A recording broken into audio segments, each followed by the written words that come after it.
11월의 차가운 비가 서울 하늘을 회색으로 물들인 날. 건축계의 거장 강도현이 심장마비로 급작스럽게 세상을 떠났다. 향년 67세, 평생을 바쳐 수많은 랜드마크를 설계했던 그의 죽음은 업계 전체를 충격에 빠뜨렸다. 장례식장은 조화와 조문객들로 가득했다. 정치인, 재벌, 동료 건축가들이 줄을 이어 찾아왔지만 정작 가족들의 마음은 오로지 한 곳에 쏠려 있었다. 바로 유언장이었다. 이제 유언 낭독을 시작하겠습니다. 변호사의 엄숙한 목소리가 영정 앞 가족들을 긴장시켰다. 첫 번째로 이름이 불린 것은 장남 강민호였다. 대기업 부사장인 그에게는 강남 핵심 상권의 30층 오피스 빌딩이 돌아갔다. 시가 300억 원이 넘는 재산이었다. 민호는 만족스럽게 고개를 끄덕였다. 둘째 강윤호 씨에게는 경기도 판교 일대 토지 2만 평을 증여합니다. 정치인 출마를 준비 중인 윤호의 입가에 미소가 번졌다. 개발 호재가 겹치면 수백억 원의 가치를 지닐 땅이었다. 마지막으로 막내딸 강설인의 차례가 왔다. 36세의 그녀는 출판사에서 편집장으로 일하며 조용히 살아왔다. 가족들은 그녀에게도 상당한 재산이 돌아갈 것이라 예상했다. 강설인 씨에게는 강원도 영월군 소재 폐허 성지와 주변 임야 5천 평을 증여합니다. 순간 정적이 흘렀다. 형제들의 표정이 굳어졌고 어머니는 당황한 기색을 감추지 못했다. 성지요? 그게 뭐죠? 민호가 먼저 입을 열었다. 조선시대에 축조된 것으로 추정되는 석성터입니다. 현재는 대부분 무너져 폐허 상태이고 문화재 지정도 받지 못한 상황입니다. 감정가는 변호사가 머뭇거렸다. 약 5천만 원 정도로 추산됩니다. 5천만 원? 윤호가 코웃음을 쳤다. 형은 300억, 나는 개발하면 500억인데 설인이는 5천만 원짜리 돌덩어리를 받는다고? 아버지가 정신이 있으셨나 싶네.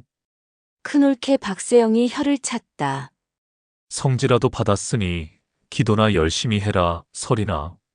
어머니까지 고개를 저었다. 딸은 어차피 시집가면 남이 되는 건데 이 정도면 충분하지 않겠니? 오빠들이 어려우면 도와줄 거야. 설이는 아무 말도 하지 못했다. 가슴 한편이 무너져 내리는 기분이었다. 평생을 성실하게 살아온 자신에게 아버지가 남긴 것이 고작 폐허 성지라니. 그날 밤 설이는 홀로 영월로 향했다. 아버지의 마지막 선택을 이해하고 싶었다. 구불구불한 산길을 따라 올라가니 절벽 위에 무너진 성벽이 모습을 드러냈다.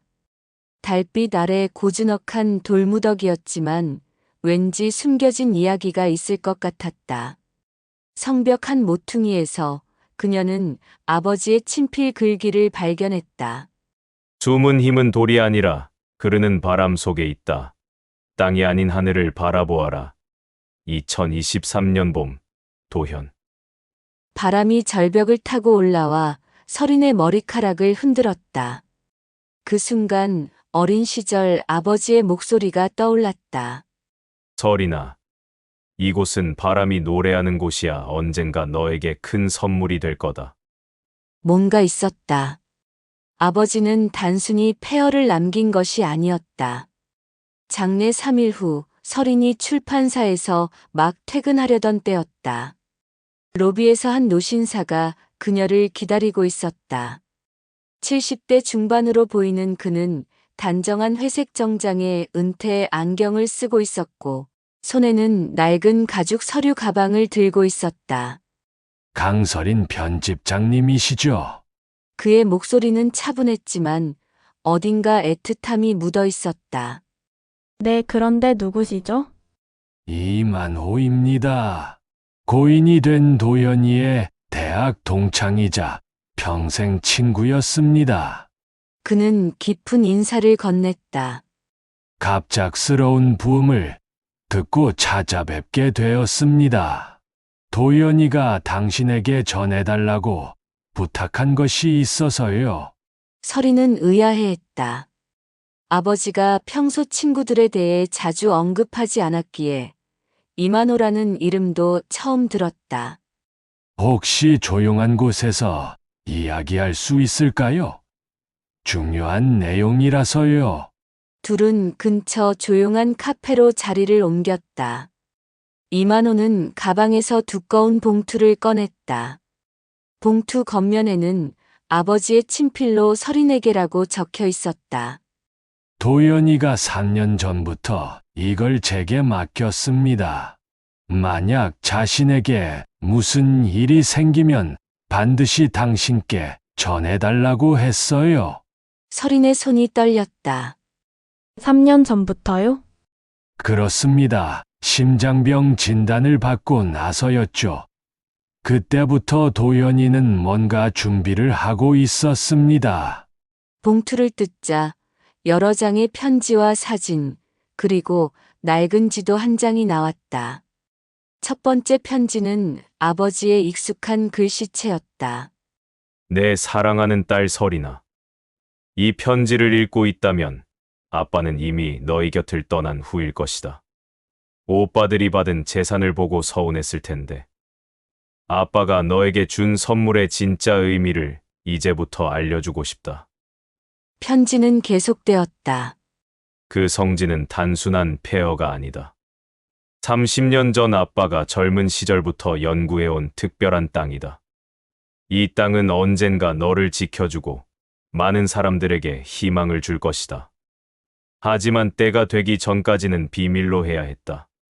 서리는 가슴이 두근거렸다. 다음 페이지에는 성지 주변의 상세한 지도가 그려져 있었다. 바람의 방향과 세기를 나타내는 화살표들, 지형의 높낮이를 표시한 등고선, 그리고 곳곳에 적힌 수치들이 눈에 띄었다.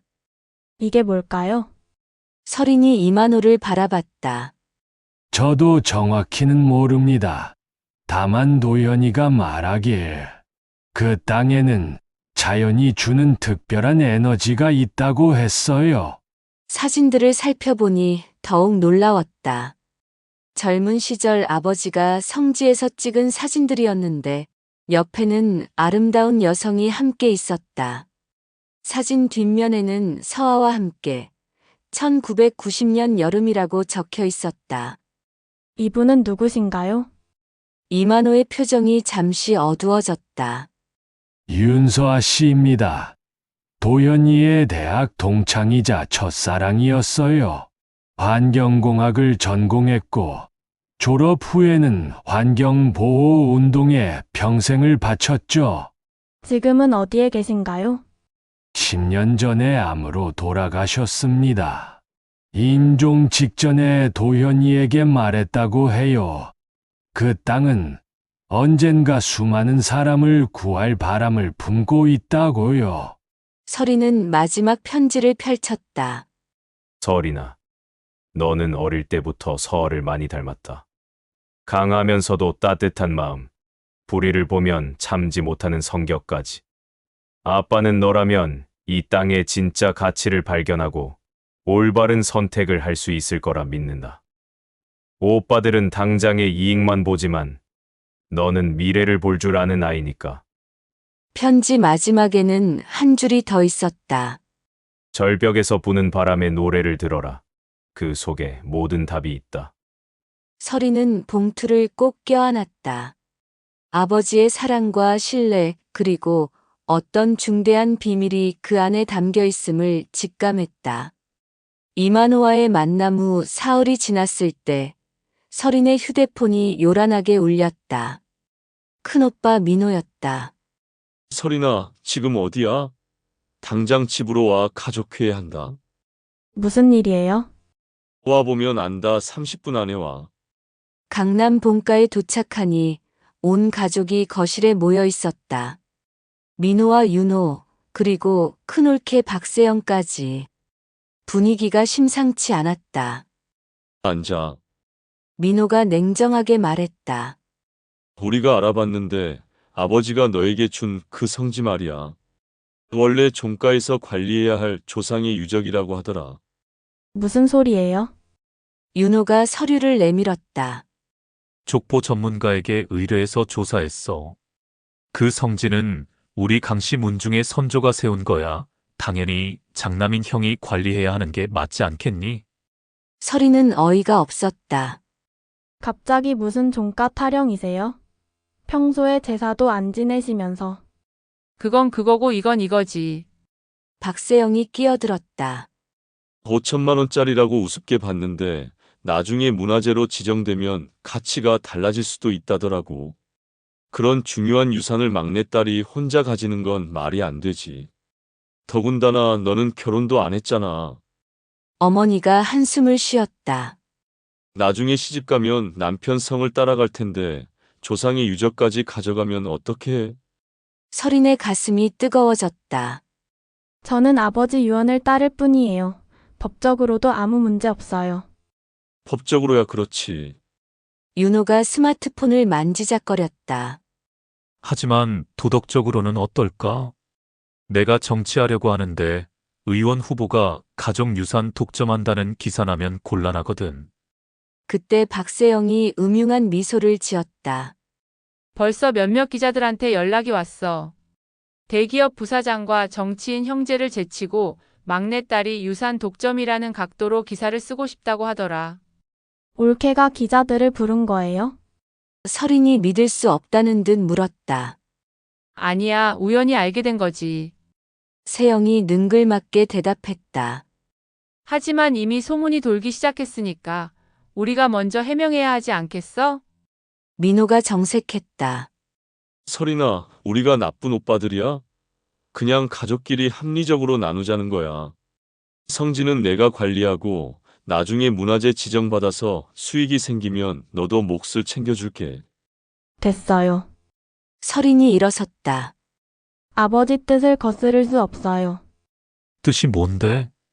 윤호가 비웃었다. 5천만 원짜리 돌무더기가? 그 순간 서린은 아버지의 편지를 떠올렸다. 오빠들은 당장의 이익만 보지만 너는 미래를 볼 줄 아는 아이니까. 정말 그대로였다. 전 내일 다시 성지에 가볼 거예요. 아버지가 무슨 의미로 저에게 주신 건지 제대로 알아보고 싶어요. 제발 정신 차려. 어머니가 한숨을 쉬었다. 돌덩어리에 무슨 비밀이 있겠니? 차라리 오빠들한테 맡기고 너는 편하게 살아라. 하지만 서린의 마음은 이미 굳어져 있었다. 그날 밤 그녀는 전문 엔지니어링 회사에 전화를 걸었다. 아버지 지도에 표시된 바람의 흐름이 정말 특별한 것인지 확인해 보고 싶었다. 안녕하세요. 그린에너지 컨설팅입니다. 풍력 발전 가능성 조사를 의뢰하고 싶은데요. 강원도 영월 지역이에요. 위치 좌표를 알려주시면 1차 검토 후 연락드리겠습니다. 서린은 성지의 정확한 위치를 알려주었다. 30분 후 담당자에게서 놀라운 전화가 왔다.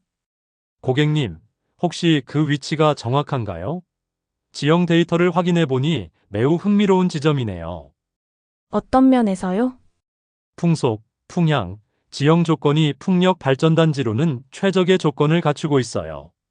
정확한 측정을 위해 현장 조사가 필요하지만 1차 분석만으로도 상당한 잠재력이 보입니다. 서린의 심장이 뛰기 시작했다. 아버지의 지도가 단순한 낙서가 아니었던 것이다.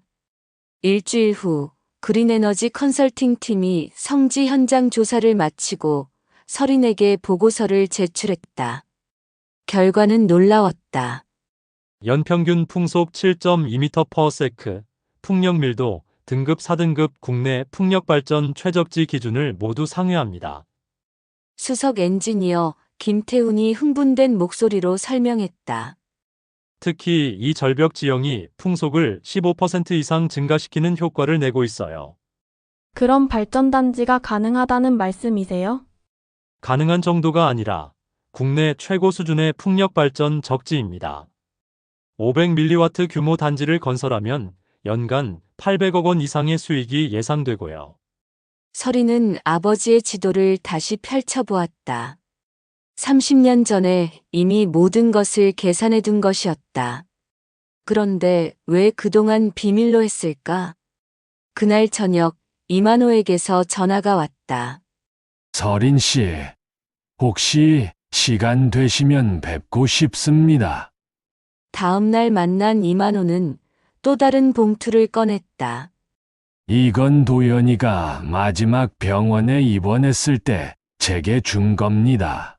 당신이 성지의 진짜 가치를 발견한 후에 전해달라고 했어요. 봉투 안에는 30년 전 신문기사 스크랩들과 오래된 공문서들이 들어있었다. 첫 번째 기사의 제목은 충격적이었다. 영월 풍력 발전 계획, 정치적 압력으로 무산. 기사를 읽어보니 1993년 젊은 건축가 강도현과 환경공학자 윤서아가 공동으로 영월 일대 풍력 발전 타당성 조사를 실시했다고 나와 있었다. 당시로서는 혁신적인 친환경 에너지 프로젝트였지만 지역 정치인들과 기존 에너지 업체들의 반발로 좌절되었다. 당시 정치권에서는 원자력과 화력 발전이 주류였어요. 풍력은 경제성이 없다며 반대했죠. 이만호가 씁쓸하게 말했다. 더군다나 그 지역 국회의원이 석탄 관련 사업을 하고 있어서 더욱 강하게 막았고요. 다음 문서는 더욱 충격적이었다. 개발업체들이 그 땅을 헐값에 매입하려다가 실패한 기록들, 그리고 강도현을 압박했던 협박 편지들까지 있었다. 아버지가 이런 일을 겪으셨구나. 그뿐만 아니에요. 이만호가 마지막 편지를 건넸다. 서아 씨가 암 판정을 받고 쓴 편지입니다. 편지는 윤서아의 가늘고 아름다운 글씨체였다. 도연아, 우리가 30년 전 꿈꿨던 그 일을 이제는 내가 이어가야 해. 하지만 서둘러서는 안 될 때가 되면 우리 꿈을 이해할 사람이 나타날 거야. 그때까지 기다려줘. 이 땅은 언젠가 수많은 사람을 구할 바람을 품고 있으니까. 편지 끝에는 PS가 있었다. 서린이를 보면 자꾸 어린 시절 내 모습이 떠올라. 그 아이라면 우리의 뜻을 이어받을 수 있을 거야. 이만호가 조용히 말했다. 서아 씨는 도현이에게 당부했어요. 서린 씨가 충분히 성장하고 세상도 친환경, 에너지를 받아들일 준비가 될 때까지 기다리라고. 그래서 도현이는 30년을 기다린 거예요. 30년을. 네. 그리고 지금이 바로 그때입니다. 정부에서 그린 뉴딜을 추진하고 탄소 중립이 국가 정책이 되었으니까요. 더 이상 정치적 압력도 받지 않을 거고요. 서리는 아버지의 마지막 편지를 꺼냈다. 서린아, 너에게는 서아처럼 세상을 바꾸는 용기가 있어. 오빠들처럼 당장의 이익에 눈이 멀지 않고 진짜 가치를 볼 줄 아는 눈이 있지. 이제 우리의 30년 꿈을 너에게 맡긴다. 이 바람으로 많은 사람들에게 깨끗한 에너지와 희망을 선물해다오. 그 순간 서리는 깨달았다. 자신이 받은 유산은 단순한 땅이 아니라 아버지와 서아의 30년 사랑과 꿈, 그리고 미래를 바꿀 수 있는 기회였다는 것을. 밖에서는 오빠들이 변호사를 대동하고 찾아오고 있었지만 서린의 마음은 이미 확고했다. 이 싸움에서 절대 물러서지 않겠다고. 6개월 후 서울중앙지법 대법정에서 마지막 변론이 끝났다. 민호와 윤호는 족보 전문가, 문화재 전문가까지 동원해 성지는 종가에서 관리해야 한다고 주장했지만 재판부는 서린의 손을 들어주었다. 유언자의 의사가 명확하고 상속 절차에 하자가 없으므로 원고의 청구를 기각한다. 법정을 나오며 민호가 씁쓸하게 말했다. 설이나 정말 5천만 원짜리 돌무더기 때문에 가족끼리 이렇게까지 해야 했나? 설이는 미소를 지었다. 오빠 곧 알게 될 거예요. 그 다음 주 설이는 기자회견을 열었다. 저는 아버지께서 물려주신 성지 일대에 친환경 풍력 태양광 복합단지를 건설하겠습니다. 기자들이 웅성거렸다. 규모는 어느 정도인가요? 50mW 풍력 발전과 20mW 태양광 발전을 결합한 70mW 복합단지입니다. 총 투자비 800억 원, 연간 매출 120억 원이 예상됩니다. 기자회견장이 술렁였다. 5천만 원짜리 폐허가 연 120억을 버는 에너지 단지로 변한다니. 수익금은 어떻게 사용할 계획인가요? 절반은 지역 주민 고용과 지역 발전에, 나머지 절반은 청소년 장학사업과 기후변화 대응 기금에 기부하겠습니다. 이 사업의 목적은 이익이 아니라 깨끗한 에너지로 미래 세대에게 희망을 주는 것입니다. 기자 중 한 명이 질문했다. 혹시 이런 계획을 언제부터 세우셨나요? 30년 전부터입니다.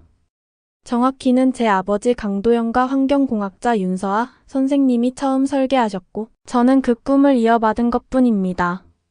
그날 저녁 뉴스는 설인의 이야기로 도배됐다. 5천만 원 유산이 연 120억 친환경 단지로 30년 기다린 아버지의 선물. 녹색 에너지의 새 희망 같은 제목들이 쏟아졌다. 반대로 박세영은 언론 플레이가 역풍을 맞았다. 그녀가 기자들에게 흘린 유산 독점 프레임이 오히려 탐욕스러운 형수대 이타적인 막내딸로 왜곡되면서 세영은 여론의 문매를 맞았다. 설상가상으로 그녀가 운영하던 부동산 투자회사에서 사기 의혹까지 불거져 검찰 수사를 받게 되었다. 한 달 후 민호가 설인을 찾아왔다. 설이나 미안하다 오빠가 너무 어리석었어. 그의 목소리에는 진심 어린 후회가 묻어 있었다. 아버지가 왜 너에게 그 땅을 주셨는지 이제야 알겠어. 넌 정말 아버지를 닮았구나. 오빠, 오빠 뭐라도 도와줄까? 사업 자금이라든지. 설인은 고개를 저었다. 필요 없어요. 이미 여러 투자사에서 먼저 연락이 왔거든요. 모두가 이 프로젝트에 참여하고 싶다고 해요. 윤호도 며칠 후 찾아와 사과했다. 정치인을 꿈꾸던 그는 오히려 설인의 친환경 사업이 자신의 공약에 도움이 된다는 것을 깨달았다.